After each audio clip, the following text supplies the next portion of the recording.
وہ لوگ جو حالات کی وجہ سے یا اپنی معذوری کی وجہ سے خود کو کم تر سمجھتے ہیں یا وہ یہ سمجھتے ہیں کہ ہم کچھ بھی نہیں کر سکتے. بسم اللہ الرحمن الرحیم. میرا نام سید احسان گیلانی ہے اور میرا تعلق مظفر آباد آزاد کشمیر سے. میں بیسیکلی فزیکلی ایک ڈفرینٹ ایبل پرسن ہوں اور پیدائش سے لے کے اب تک زندگی میں بہت سی بے انتہا مشکلات کا سامنا کرنا پڑا. اسٹارٹنگ میں سب سے پہلے تو سوسائٹی نے ہمیں اگنورنس اور معاشرہ ہمیں قبول کرنے کو تیار نہ تھا. پھر الحمدللہ اپنے پیرنٹس کی سپورٹ سے میں نے اپنی تعلیم کا آغاز کیا اور اس کے ساتھ ساتھ جب میں FSC کا اسٹوڈنٹ تھا تو میرے ذہن میں خیال آیا کہ ایسا کام کیا جائے جس سے جو مشکلات، جو تکلیف، جو درد میں نے محسوس کیا، جو میں نے دیکھا ہے، وہ میرے کسی اور اسپیشل بھائی بہن کو نہ دیکھنا پڑے. بیسیکلی دیکھا جائے نا تو آزاد کشمیر میں اسپیشل پرسن کے رائٹس ہوں، ان کی ایجوکیشن ہو، انفراسٹرکچر ہو.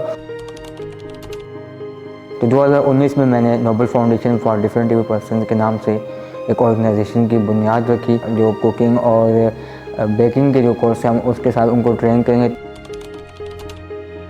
بیسیکلی اس اسٹارٹ اپ کا جو مقصد ہے وہ آزاد کشمیر کے جو ڈفرینٹ ایبل بچے ہیں ان کی سب سے پہلے ان کی ٹریننگ کرنی، ان کی کیپیسٹی بلڈنگ کرنی ہے. اپنے ساتھ اٹیچ کر کے ان سے ایز اے رائڈر اور ڈفرینٹ کلیکشن جو ہیں مارکیٹ سے پروڈکٹس کو ان کے کلیکشن بنوا کے ان کی پروفائلنگ کرنے کے بعد ہم ان کو ڈفرینٹ پلیٹ فارم کے اوپر سیل کریں گے. کیونکہ میں نے خود بچپن سے جو درد، جو تکلیف محسوس کی تھی، کیونکہ بچپن سے میں تھا زندہ لیکن مجھے ایک تصور نہیں کیا جاتا تھا کہ میں بھی زندہ ہوں.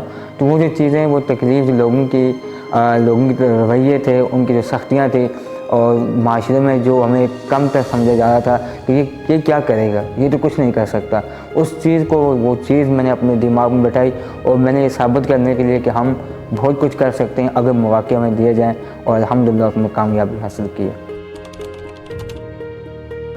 ICF کے ساتھ 2 سال قبل میرا تھرو سوشل میڈیا ایک کنیکشن بنا، اپلائی کیا، لیکن اس وقت ہماری پاس بہت سی چیزیں تھیں جو ہمیں اس وقت ٹریننگ نہیں تھی، ہم اس میں ایکسیپٹ نہیں ہو سکا. پھر ہم نے اپنی ہمت نہیں ہاری بلکہ ہم ان کے اسٹاف کے ساتھ اٹیچ رہے، ہماری گائیڈ لائن ہمیں پرووائڈ کرتے رہے. اور پھر جو ابھی موقع آیا ہم نے دوبارہ اپلائی کیا اور الحمدللہ اس بار ہم نے کامیابی سے اس کو اچیومنٹ کی اور یہ ہماری بہت بڑی کامیابی ہے. ایبلٹی از دا مور دین ڈسیبلٹی.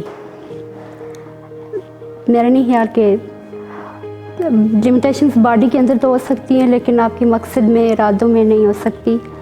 وہ لوگ جو حالات کی وجہ سے یا اپنی معذوری کی وجہ سے خود کو کم تر سمجھتے ہیں یا وہ یہ سمجھتے ہیں کہ ہم کچھ بھی نہیں کر سکتے. زندگی میں حالات سب کے بدلتے ہیں اور سب سے پہلے کوشش حالات بدلنے کے لیے انسان کو خود ایفرٹ کرنی پڑتی ہیں. اگر آپ نے دوسروں کو غلط ثابت کرنا ہے کہ وہ ہم کچھ نہیں کر سکتے، اس کے لیے آپ کو کچھ کر کے دکھانا پڑے گا، اور کچھ کر کے دکھانے کے لیے آپ کو جدوجہد اور مستقل مزاجی چاہیے. جب تک اگر آپ میں جدوجہد نہیں ہے آپ کچھ بھی نہیں کر سکتے. تو دوسروں کو غلط ثابت کرنے کے لیے اپنی محنت اور اپنی قابلیت پہ یقین رکھیں اور اپنی لگن کے ساتھ جو ہے اپنے مشن کو جاری رکھیں.